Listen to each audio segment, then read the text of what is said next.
WNST, Towson, Baltimore, and Baltimore Positive. We are positively into the last ever, we hear, week where Big Ben Roethlisberger is going to be coming here from the Berg to take on the Ravens in a relatively meaningless showdown here in Baltimore. Ed Bouchette has been covering the Steelers even longer than I've been covering the Ravens. He's been covering the Steelers when I was going to Colts games out there, Terry Bradshaw and all that stuff. He is now with The Athletic. He has one of those fantastic athletic sports wear that maybe one day if the whole thing falls apart, they'll hire me so I can start preaching some sports truths out there. Then look at you, Ed. How are you, my friend? I'm great, Nestor. Thank you. This is sort of the end of the road, right? We all watched the tears and the cheers and the jeers the other night, and this is quite a different kind of ending than, let's say, the Bus had a few years back in Detroit, right? Well, he had the ideal one because it was his hometown as well. But Nestor, that send off that Ben Roethlisberger got Monday night. I've been covering Steeler home games. Started covering their home games in '74.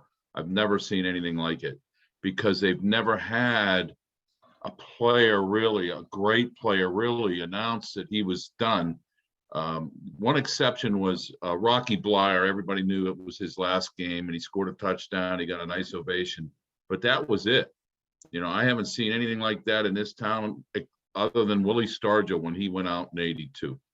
Well, and I guess from the storybook side of this, maybe this is when I'm wearing my Costa shirt and it's black and gold, so I get a little black and gold for you, and I owe you some crabs next time we can actually get together and be within 6 feet of each other with maybe a beer or a glass of wine or whatever. But for Baltimore, right?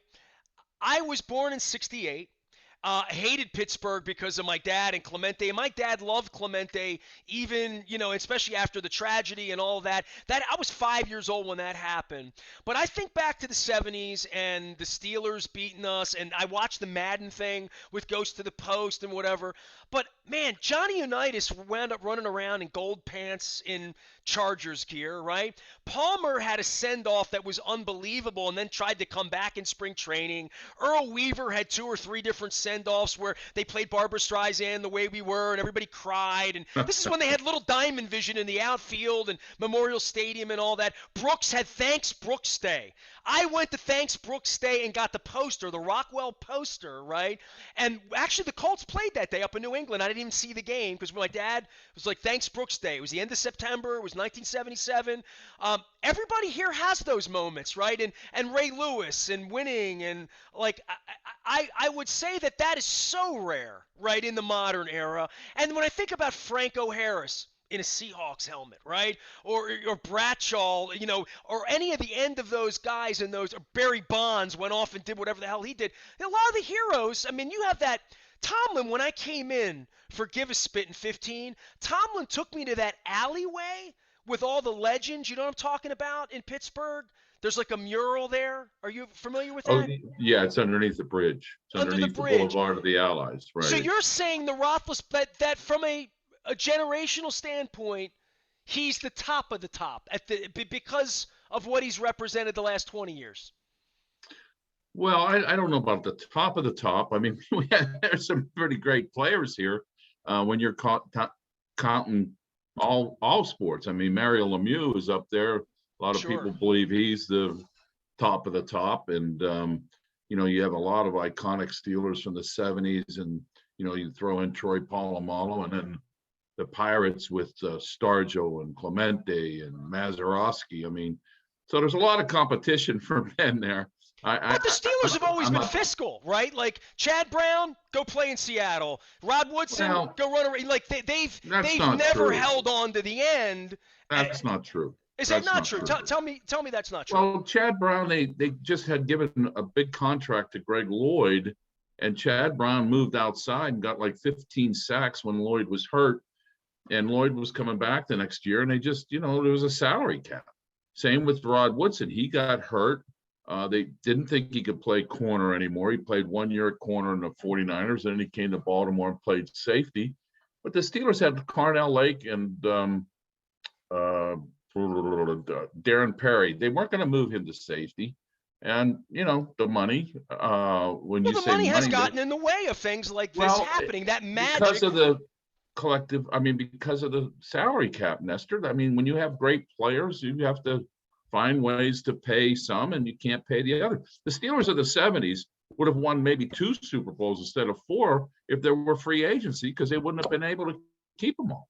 Well, we had that with the Orioles in the 70s, too. I mean, the Orioles were decimated by Right, the Yankees and the right. Angels just coming in and taking players. Ed Bouchette is here. We like talking about history and stuff like that. That just was a monumental statement for you to talk about, Ben, because it's not that I don't think about him in those terms. And then you mentioned Lemieux, who literally saved the franchise, and we can go up and down with all of that. And you mentioned Stargell and obviously Clemente. But just in the modern last 15 years for what Roethlisberger represents, I mean, even Brady's left New England to go play in Tampa.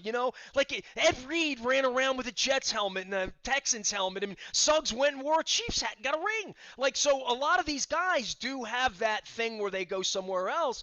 You don't get the chance to do what Pittsburgh got to do last week. And quite frankly, Ben, I think Ben will draw 20,000, 25,000 Steelers fans here this week. I think it'll be a second send-off here for him this week. Well, that would be interesting because both teams actually, it's a big game for both teams. They can both make the playoffs. They need a little help, but nevertheless, Ben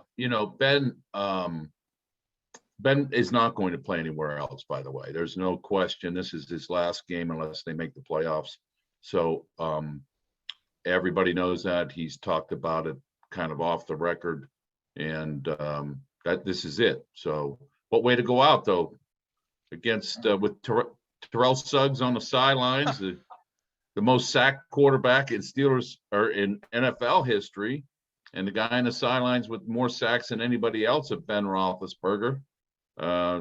Leading the way, at least on the sidelines for the Ravens. It's crazy how this works out, right? Like that we're sitting here watching the Bengals, wait to play playoff games in the end of all of this because the offseason debate was all about the Browns, right? And I thought the Steelers would struggle if they brought Ben Roethlisberger back. I guess struggling is all relative when everybody's a 500 team at this point. But for the franchise, where do they go? I mean, they're not drafting first. They're not getting a marquee Mason Rudolph. What happens to the Steelers this offseason? Do they get into the Russell Wilson sweepstakes? Do they go out and try to find a 30-something quarterback or pluck some Phillip Rivers at the end? I would be stunned if they did. I know there's a lot of people speculating on Russell Wilson and all these other guys. They might bring a Minshew in, to compete, but they're not going anywhere next year anyway. So I could see Mason Rudolph, who's under contract for next year, which will be his 5th year here, being their kind of bridge quarterback until they get one. And hey, if somebody falls that they like in the draft, I wouldn't preclude them from taking that guy, but I don't think they'd start him right away next year. Ben, in the end here and winning this week and sort of walking off a hero on a Baltimore field, I mean, sort of nauseating to a Raven fan here, but certainly where the Ravens are with Lamar and whether he should play or not. You say they have a chance of making the playoffs and getting help and all that. I know that's what the preach will be here this week in regard to that, but the Ravens haven't won in a month and a half, man. I mean, like, this is a different kind of feeling at the end, and to have Roethlisberger come in here and end the season with 6 losses in a row, the whole deal would just be really bad mojo around here. After a season where they really thought they could win a Super Bowl, things started to fall apart. They were 8-3 and still thought that they could hold this thing together. I mean, from all the coaching years we've had here, I think Harbaugh's done as good a job this year as any year ever. Just given the fact, you'll see the secondary running around this week, Ed. You'll see who they're throwing out there. Well, if they can get to Ben, which a lot of teams are doing this year, he's been sacked 37 times, most in like almost 10 years, I think. They won't have to worry about the secondary, but the running back has been pretty good too, Najee Harris. They just haven't been very good in the line. The offensive line was tremendous the other night. They had a couple new starters in there, and they'll probably start again in Baltimore. But that's held them back a lot on offense this year. But yeah, nice way to go out. For both teams, I guess. The loser, maybe not so much. Well, and either way, where the draft positions are and how you help yourself in the offseason. Ed Bouchette is our guest. He's at The Athletic. You can subscribe. Tell everybody how to subscribe to The Athletic. I want to give you the beginning of the year, give the elevator pitch, because so many of you do such great work. Jeff Zrebeck's a friend of ours here. In every market, there's one or two or a couple. But for old sports newspaper people like me and an old agate clerk at the Baltimore Evening Sun, I saw the pictures of Ken Rosenthal and Kirchin and Buster and all the old baseball writers getting together the other day. But The Athletic makes news every day, right? Yeah, it pretty much does. In fact, Kenny is making news right now. MLB dropped him, and some say it's because he was critical of MLB in one of his athletic columns, which, my tip of the cap to him for doing that. I think that I'll tell you how exactly to go in. Athletic.com. Go to find my stories. One of my stories, go right in there, and they'll sign you up. Perfect. It's not that expensive, but a lot of people don't like to pay for content, but I'm on the other side now. Well, hey man, I'm here to promote and say I've been a journalist my whole life. Mine is still free at this point and sponsor supported. Thanks to our friends at the Maryland Lottery. Let yourself play. But I'm fully down with where journalism's going and the restrictive policies of COVID. I haven't talked to a football player in 2 years. Journalism's important. Sports journalism is important. And I think even now where all the money is going, and certainly where sports is headed here post-COVID, it's important to have independent voices and people who are willing to ask tough questions of commissioners. So as Ken Rosenthal's assistant at the Evening Sun in 1986, tip of the cap to Kenny Rosenthal, my dude. So give him a follow as well. Last thing for you, in the division and sort of the toppling of all of this, the dust will settle this week. The Steelers and the Ravens and the Browns probably won't make the playoffs. We'll have the offseason. I'm not sure what Cleveland's doing because I never really know what they're doing. They still think they have a quarterback and they have a coach they believe in. So I don't think there'll be upheaval there. But here in Baltimore, they're going to pick the pieces up. Steelers are going to pick the pieces up without a quarterback, as you've just outlined. And here are the Bengals, who, at least maybe for this week, it's shiny. They're smoking cigars.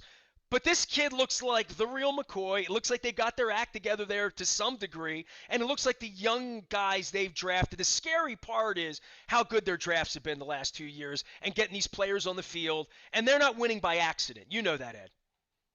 No, but when you draft high every year, you should be drafting good players, Nestor. That's one of the things the Browns, despite drafting high all these years, still can't get over the hump. I mean, I thought that maybe they did when they beat Pittsburgh in the playoffs last year, but it's been downhill ever since after a 3-1 start. So Cincinnati looks like the real thing, especially they have the real quarterback. He's still on his rookie contract. That helps them surround him with some good players and some offensive linemen. He's got some great receivers, good running back. So I think the Bengals can make some hay in the playoffs, actually. He was there when Bradshaw left and Neil O'Donnell too, and he'll still be around when Ben Roethlisberger's gone, doffing the cap in Baltimore, perhaps the victory, much to our chagrin. Ed Bouchette can be followed out on Twitter and in social media, and certainly at The Athletic, where they do all things sports and do it better than anybody else. Ed, I appreciate you, all these years of friendship, and at some point, I'll stop in Breezewood. I'll drive through Monroeville. I'll rest my cap once again at the confluence, and I hope it's this year. I hope we get back to something normal because these Steelers-Ravens things were always fun. Yeah, they are, Nestor. It was kind of a carryover when the Browns moved there. The Browns were the Steelers' biggest rival, and it just shifted right to Baltimore. Well, I love that you hate us more. I love going to Baltimore. I mean, that's one of my favorite trips. Well, unfortunately, I won't be there this Sunday. Next time you come down, I'm going to take you and the Pittsburgh media contingent, and we can tell Bert you can come along too. We'll take you to Costas, and we'll make sure you get proper crab cakes. All right? You may not want all the media contingent there, Nestor. I'll vouch for a couple guys. You pick the ones you like, and we'll do it that way. Yeah, all right, there goes. Because if Ed doesn't like them, they're not worth liking up in Pittsburgh. Ed Bouchette from Pittsburgh and The Athletic. Make sure you're checking him out. Always good to us and giving us some time and some insights on all things Big Ben. I am Nestor. We are WNST, AM 1570. Towson, Baltimore. We never stop talking. Baltimore, positive.